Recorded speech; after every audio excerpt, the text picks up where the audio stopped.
Welcome to the Holistic Women Show. Every week I have the honor to interview game changers in the wellness arena. And today I have Sophie Uliano.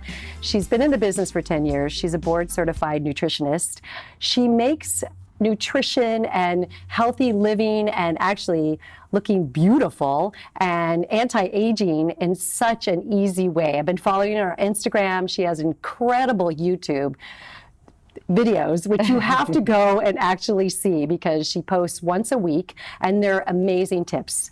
Welcome, Sophie. Thank you. It's wonderful to be here. I'm so glad we connected. Yes. The minute we connected. We were just like, we're done. That's it. Done, we're right. just complete sisters on the same page. Yes. Everything we mentioned, we're both like, yeah. Yes. We all believe in the same thing. I love it. I know. Can you tell me a little bit, like, how did this all come about for you? How did wellness and... Oh, gosh. Well, you know, I started off in the green environmental space. That was my first passion. Okay. And what happened was I learned way before kind of green was trendy or popular. Mm-hmm. I was very involved in this green movement with all these environmentalists and really understanding that over and above everything that we talk about, if we don't have a clean, healthy planet, we're sunk. We have nothing. That relates to our health. So true.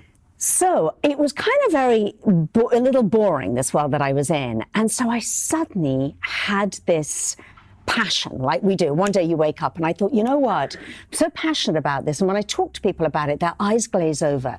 So I want to make it sexy and fun and doable and accessible. So I decided to write a book, which is called Gorgeously Green. Right. And when I wrote the book, I finished the book. It was everything that I wanted it to be. Mm-hmm. But I thought, how in God's name am I going to sell this book? Mm-hmm. I'm here in LA. Right. I had no idea. I didn't know any publishers or literary agents or anything. And one thing led to another. And this is a little tip for everybody who's watching. Okay. Which is that if you have something that you're really passionate about and you have a dream, and it's right, you know in your gut it's right, then just stay with it and know that it's going to happen somehow. Right. And so from my husband saying, Sophie, if we have to sell it out of the trunk at the farmer's market, we'll sell it, to ending up a few months later on Oprah, was this before the book was sold, or was the book? The book was produced. It was published. Okay, it was being published. Okay. It was in the sort of a process. Right. And one thing led to another, and it landed the galleys in the lap of Julia Roberts. Okay. And Julia at the time was very interested in green living and wanted me to come and teach her how to be green and healthy. How fun! So in the process of going and teaching her and her friends, she said, "I want to read the book." She read the book. She said, "Okay, we're going on Oprah." I love it. Oh my God. And the rest was history. Really, that was meant to be. That was meant to be. The stars aligned, the planets aligned. They did. For you completely. They did. Wow. But I'm such a believer. I'm such a believer in, for everyone who's watching, that you just, if you've got that dream, stay very clear and actually see it, and then embody it, and let go of it and do the work, and it'll happen. It'll manifest. It will come to fruition. Yes. Yeah. Especially if your heart is into it. Yeah. So you do the nutrition YouTube videos. I mean, I know you do actually see clients, or you were seeing clients. Yeah. Now more so, really trying to spread the word of health and green living. Yes. To all of America. Yes. And beyond. Yeah. So what is that? Was that your mission? Was more to just spread the word to as many people as possible? Yes, I think what happened was that when Oprah aired, I was absolutely astounded by the feedback, because obviously I started reaching people that I never thought I would reach. Right. And for me, Alyssa, I never had an interest in preaching to the choir. I live in LA, which is the kind of wellness bubble of the world, and arguably. And I thought, I just don't want to. I don't want to teach people who already have kind of got this. So my dream and my passion was and is to reach people who might really just need a little bit more of a helping hand, might not have the same kind of accessibility that we have here to all the kind of wellness stuff. Right. And so that's what happened. So as those people came into my life and I started to teach them and reach them and communicate with them, and this was way back before even blogging was a thing, and certainly before social media. I was just going to say the social media platforms were, the Facebook was happening. Facebook was happening, but it was mainly through... And YouTube? A little bit, not as much? I actually started a YouTube channel right then, back in 2008. Okay. And so then, and just one thing, and then it's just evolved. And I think to answer your question of nutrition and wellness, I started to understand. I've always been, like you, so interested in eating and food and cooking, and I've always been a cook. And so I decided that I wanted to further educate myself, and I really wanted to do a deep dive. So I got science degrees and nutrition degrees and everything else, and really honed my interest into two areas, one being nutrition and the other being a green beauty. Okay. So which I love. Yeah, I bet. You can tell you light up when you say green beauty. I do. I love it. So those are beauty products that are clean, and those are products that you use in the house that are clean, like that kind of stuff, right? It is, because it was interesting. In my first book, Gorgeously Green, the hook, if you like, because I thought no one's going to be interested in clean water plants or composting. That's true. That's not very sexy. But we're all interested in a lipstick, let's face it, or an anti-aging serum. Well, certainly I am. Right. And I think the big aha, I mean, now it's commonplace knowledge, but 10 years ago, it was shocking for me to stand on that stage. One of the segments I did with Oprah was, hey, have you ever considered what's in your toothpaste, your lipstick, your shampoo? Yeah. And she was like, what? Because and then nobody, there was no such thing as like, do we have to avoid a paraben or a preservative or whatever, or, doing that detective work. So I think it was you actually that said to me when we were sitting having lunch, I think you said to me, so you're a bit of a Nancy Drew, a bit of a Sherlock Holmes. Right. And I think that in a way just caps it all for me, whether it's a food or a beauty product or any product. I'm not going to take it on trust that somebody goes, this is really clean. I'm like, okay, wait a minute. So I investigate. I love to dig and really do a deep dive. And speaking of that, what do you think is happening with all of this wellness, the wellness trends, the products, the beauty, it's very overwhelming. Are there things that people can look for that are simple? Because I know you teach that. Yes. What I love to do, Alyssa, is I'm a great one for myth busting. That's another thing that we spoke about. So I love to, obviously, with the kind of avalanche of social media, and now that, once something starts circulating around the blogosphere, it almost becomes, like you'll sit and have your nails done, and I'll hear everybody going, have you heard the latest? We're all doing the keto diet, or the this, or the that, or whatever it might be, or celery. Exactly. So one of my favorite things to do is to listen to that, listen to what everybody's talking about, and then go, okay, let's really look at the reality of this. Let's tease it apart. And I'm a real stickler, probably because of my science background, for evidence-based science. Okay. So for me, I will never just go, oh, it makes you feel amazing, or it heals your gut. Well, does it really? And how? And if we really start delving in, what is not just one scientific study, because everybody can pull one scientific study, but what is the meta-analysis of all available evidence-based science to date? And that's the work that I like to do. Wow. Now that is time-consuming. That can be. It is. It's very time-consuming, but I love it.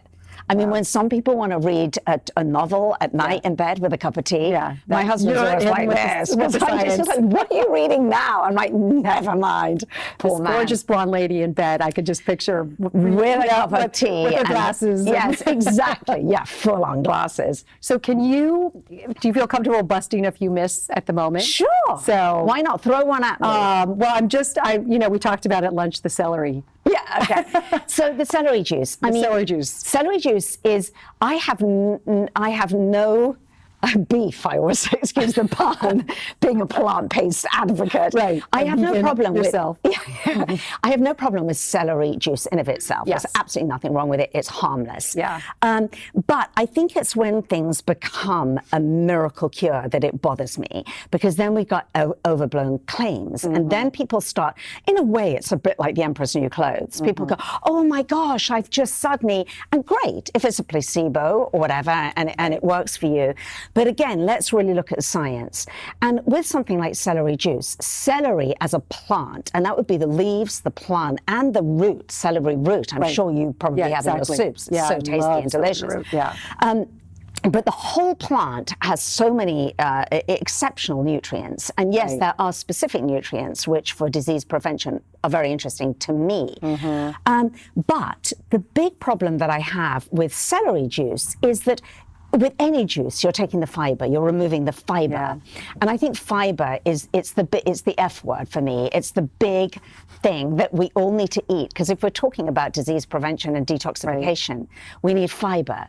So to me, I'm like, we great, don't get enough fiber with celery juice. But why don't you take the whole celery plant and use it in a myriad of ways? Use the root in a soup, use the seeds ground up in a smoothie, use the leaves in a smoothie, and eat it, because you're getting the fiber as well. Right. And I would guess the one thing that somebody might say, or the two objections might be, well, there's sort of a folklore that you have to have it on its own. On its own. Otherwise it doesn't work. Right. It doesn't really build the hydrochloric acid in the gut is what. Yeah, but there's no scientific research. No, there isn't. So that one I'm not really going with. Then speaking of that, I mean, because it's such a craze right now, you know, my clients who have acid reflux, GERD, digestive issues, when they are drinking this celery juice, they feel good. Yes. They do go off their meds. So is there anything, I guess, sometimes you probably will experiment with things and like see if they work for somebody. Absolutely. Right? And again, that you're absolutely right. A lot of people really have had results and they do feel better.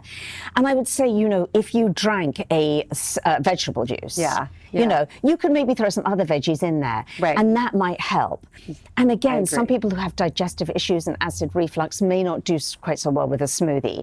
So that leads me to my big thing. And again, I mean, you and I are on exactly the same page because we work with private clients, is that there's not a one-size-fits-all. True. So, and that's a lot of these myths, not myths, but a lot of these trends, whether it's whatever diet it is or whatever, whether it's celery juice or whatever, I just don't think there's a one-size-fits-all. Some people need a tremendous amount of fiber, in which case I would say do not have celery juice in the morning. Have a smoothie absolutely packed with lots of greens, lots of fiber, lots of flax, lots of whatever else. And then there may be others who have digestive issues and some of the conditions that you just mentioned that really shouldn't be having too much fiber. Oh, you're right. That's true. What about, we talked about the keto. You know, that's also something that's out there in a big way. I know you don't love it. I'm not a huge fan. I'm not. I mean, do you want me to she's kind of like, just go, Sophie, go. I love it. No, because keto is a problem for me because certainly, you know, the evidence. Let's look back at what keto works for, and it works for children who have,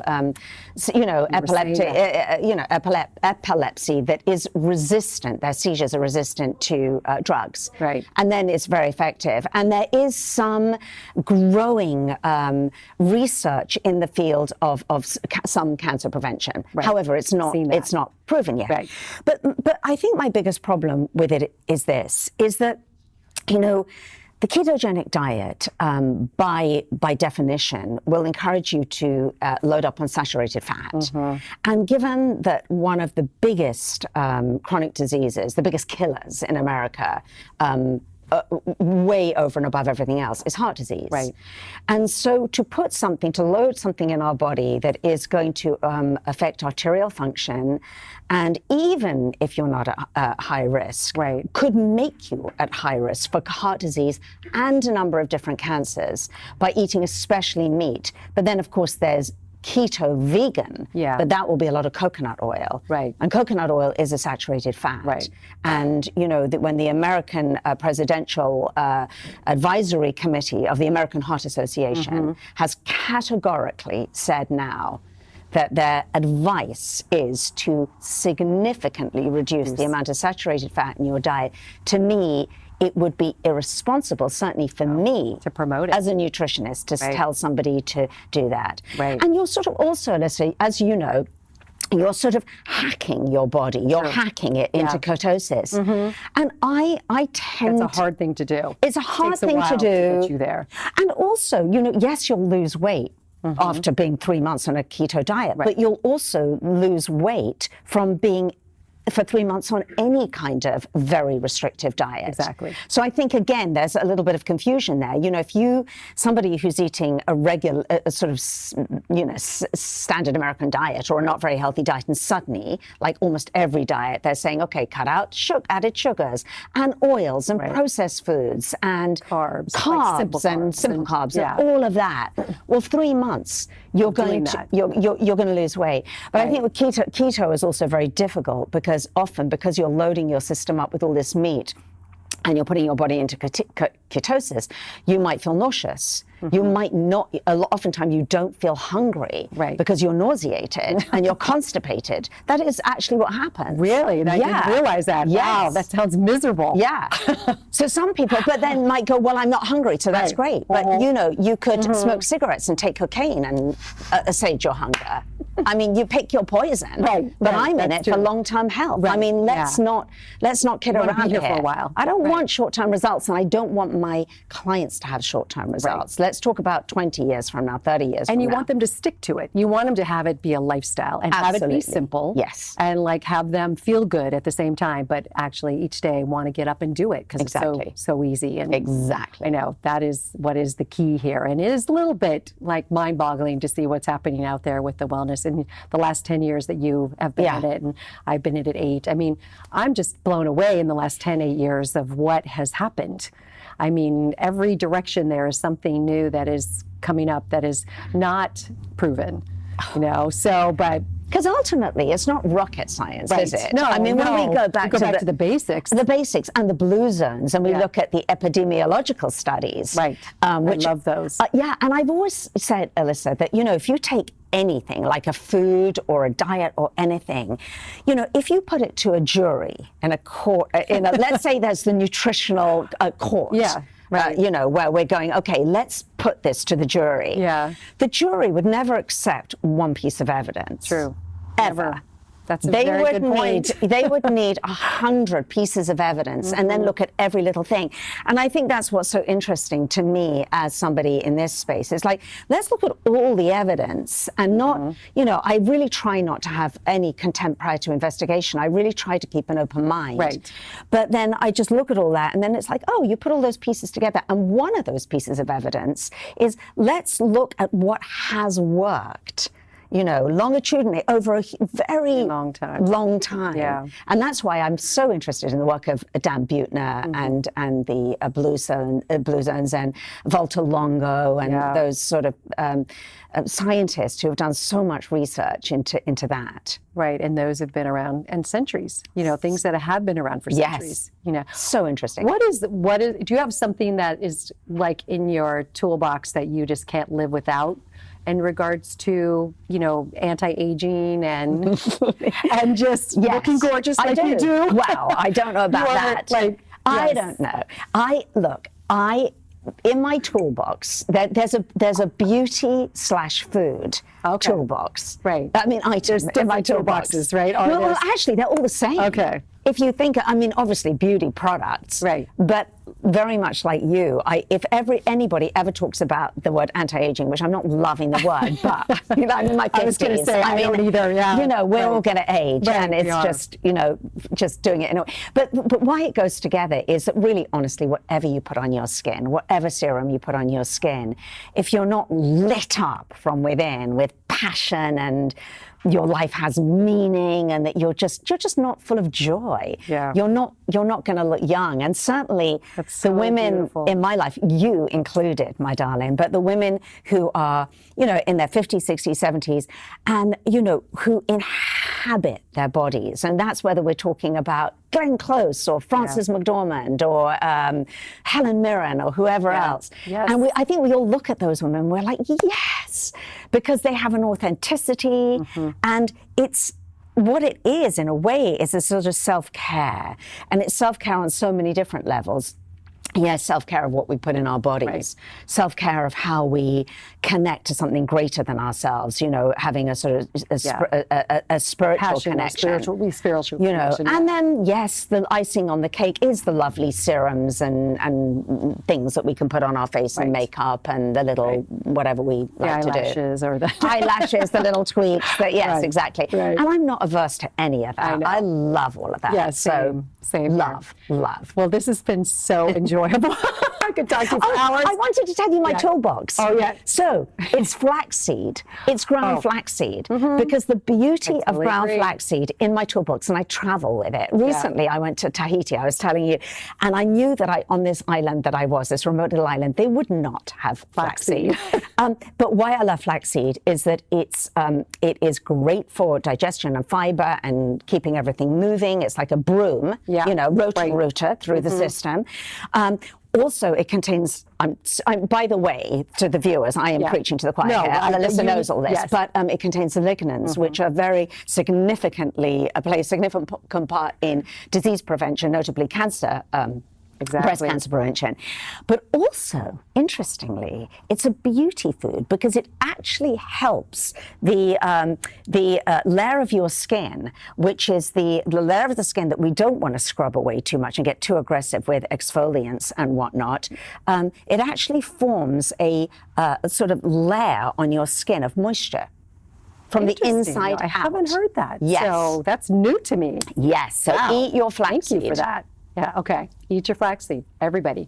Every day. 2 tablespoons? 2 tablespoons. 2 tablespoons. I got it right. Yeah, it's tough to get into 2 tablespoons. Yeah, no, it is. It is. But 1 in a smoothie, 1 on oatmeal, and then you're good to go. If all else fails, just put it in. Or your celery juice. That would be disgusting. Imagine. Celery juice on its own is disgusting, but add flax, it would be repulsive. But anyway. I ask all my guests if they had to sum up their mission in one word. What would yours be? Inspire. Oh, beautiful. That is perfect for you. That's it. You're gorgeously inspiring, and I loved having you on my show. You are gorgeously inspiring, and thank you for having me.